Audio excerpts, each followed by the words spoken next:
needed to like her. I needed to like fall in love with her kind of and be like, I will do anything to make sure that my impression of you is the one that comes through because I see you really clearly.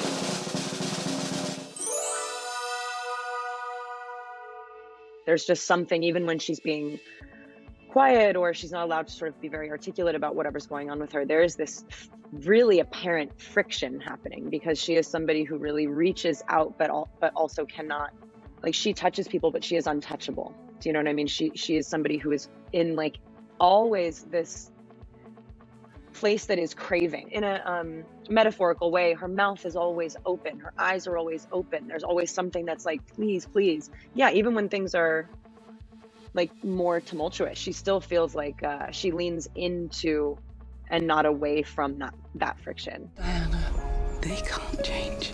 You have to change.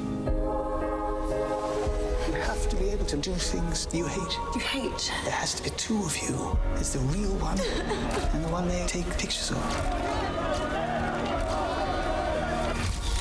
Diana, for the good of the country. For the country. If you take someone's ability to just speak their truth away from them, it hurts anyone. But you take that away from somebody who has like an incredibly rich inner life and somebody who really wants to externalize that. And it's like watching someone be tortured. It's like the tortured artist thing really does come from that cliche is real. This sort of imagined 3 days allowed us to, in a very unspecific way, touch every part of her life. In doing the montage, we incorporated an energy and a feeling of kind of like it's like maybe the moment before you die or the moment before you have to make a huge decision. It's like your life kind of flashes before you. And every moment that got you to this place kind of just becomes physical. And in a split second, this memory kind of washes. I tried to shove absolutely every single molecule that I absorbed, even if it was just in my weird fantasies. I just got such a ground shaking impression of her. Like the impact that she had on me became physical. And I don't think that I could have not shown that. This is like a very cheesy way of putting it, but that type of light, no matter where it's being refracted, reflects. You become close to her even as an idea, and it just like shines on you. You are your own weapon.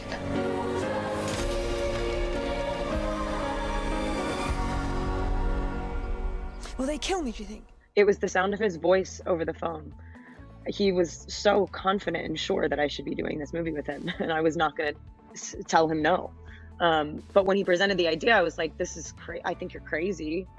I'm like, I'm 5'5", I'm from Los Angeles, I have green eyes. I was like, what are you talking about? This is like, maybe you could find someone a little bit who would have an easier job doing this. He's like, I think how difficult it's going to be for you is what's going to be interesting about it. I also really loved that he wasn't going to regurgitate a story that we all know, and that it was going to be a kind of meditation. And I think that Pablo's perspective has so much compassion in it because of how extreme it is. I think to honor an internal experience, to really honor a woman's feeling, all of the things that make you feel crazy in the moment. When you're going through trauma, sometimes internally that landscape is crazy.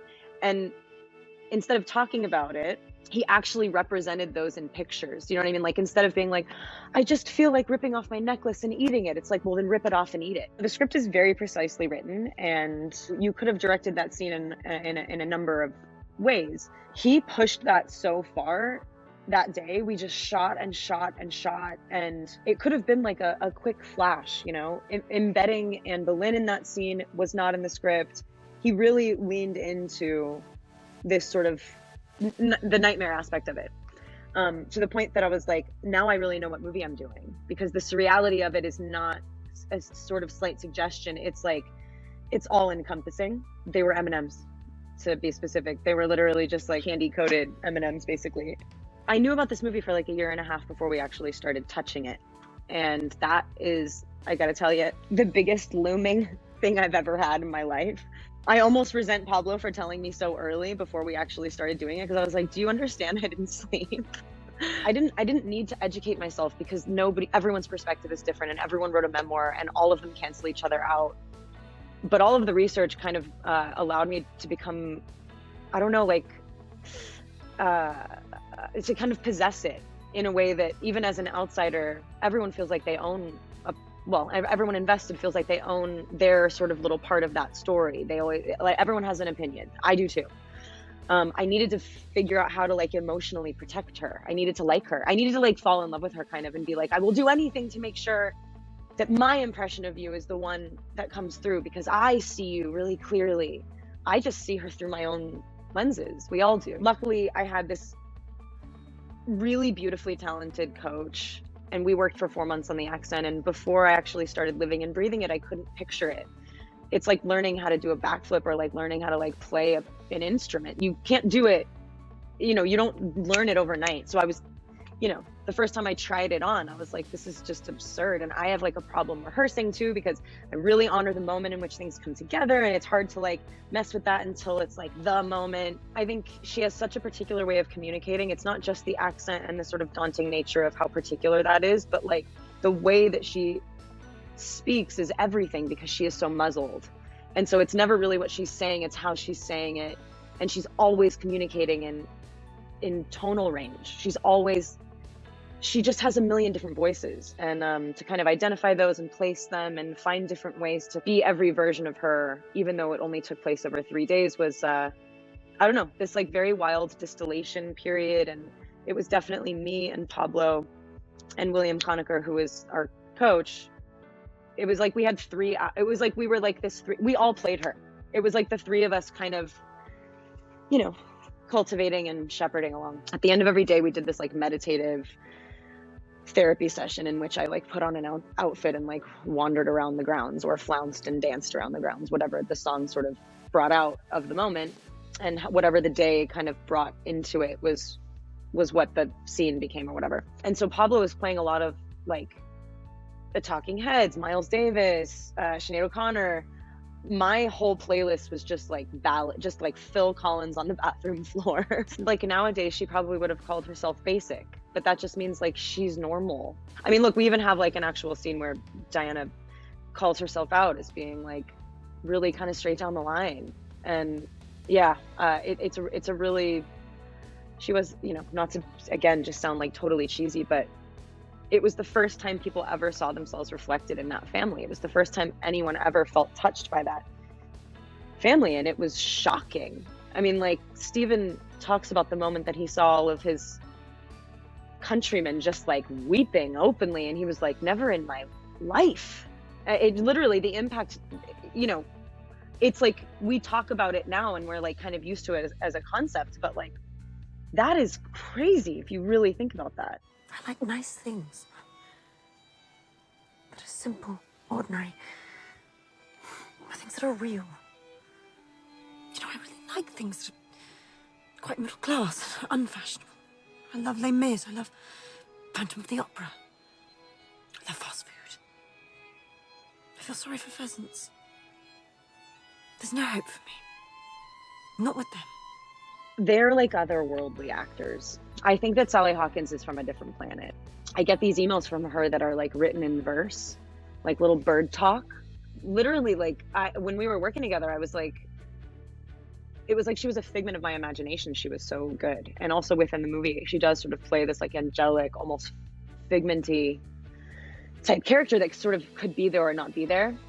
And also to have her and Tim just be such seminal sort of UK actors, as somebody who is such an outsider in this, to feel bolstered and supported by them was like hugely alleviating when we first started, because they were like just so nice to me. They were like, no one else in the world could do this. I was like, tell me that again. Tell me again. They're just really beautiful people and also performers, but it starts with being like really, really beautiful souls. Yeah, Jacqueline Durand is like a virtuoso. Like, honestly, she's somebody who, she's a costumer. She builds costumes, but she also she is such a storyteller in the way that she places things and the way that she energetically feels. Like she literally designs skin for you.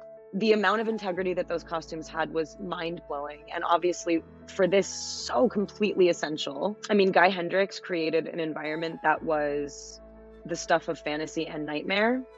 It didn't look anything like real Sandringham, and we take a lot of like creative liberties, but not because it's more interesting to tell the story this way, but because sometimes things don't feel the way they look. And for us, it was like everyone leaned so far into what must have this felt like versus like what was real. My makeup artist could have done like a fake nose. She could have put contacts and covered my eyes, but like the whole thing was that all of the blood in her body is just so close to the surface of her skin. If we covered any of that up, like, I think everyone just knew the assignment. Like, it was Pablo, and that's, again, like, that's a real director. He just harnessed all of our energy and just went like, go! And we were just like literally outrunning each other the entire time. It was like, when you work with people that good, especially because everything was set up for me, like my stage was set, and then I got there and I was like, okay, cool, so now I have to do a good job.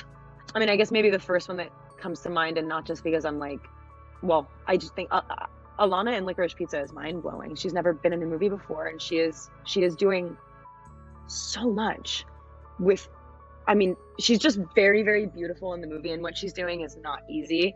As somebody who, you know, I don't know, I'm an actor, I see stuff maybe a little differently. I think that the amount of story she's telling so subtly, I just was blown away by her performance. I mean, Parallel Mothers kind of like knocked my socks off. I just can't, it's one of the most heartbreaking performances of all. And then like Olivia is just, I think that all of these, they're incomparable. And so that's why it's really silly to sit here and be like, so who's the best? Do you know what I mean? Like, they're so different.